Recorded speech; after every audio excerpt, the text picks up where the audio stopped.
as you're watching this, one thing I want you to realize, right now is when Jesus would have been having the Last Supper with the disciples. There is a tremendous amount of things that happened in the evening prior to the crucifixion.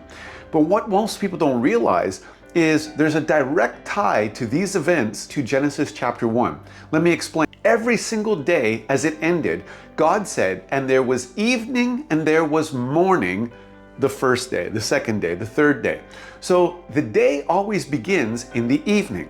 So when Jesus was having the Last Supper, that was the beginning of the day that he was going to be crucified. I can show you.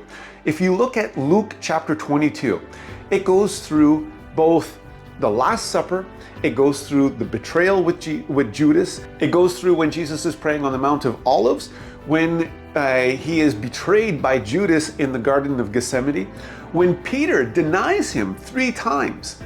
And then when you get to the end of chapter 22 of Luke, it says at daybreak, he was ending up before the council. That all happened through the night. But that is actually the beginning of the day for the Friday of crucifixion. So when a lot of us actually say, it's like, oh, he was crucified on the Friday and he rose again on the Sunday, we're like, oh yeah, 3 days, but it doesn't work out. But it does work out when you take it biblically. Because, and there was evening and there was morning, when the day starts on the Thursday evening, but ends on the Friday before sundown. Because remember, you saw that Jesus had to be removed from the cross before the Sabbath began. Well, the Sabbath was the Saturday.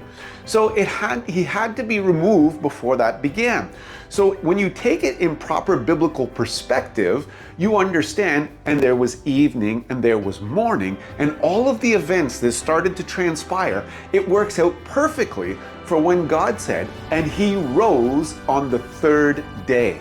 Okay? So I want you to rejoice in the accuracy and the precision of the gospel that is right there before us. But we need to take time to read and understand the Old Testament to be able to fully understand and comprehend the events in the New Testament.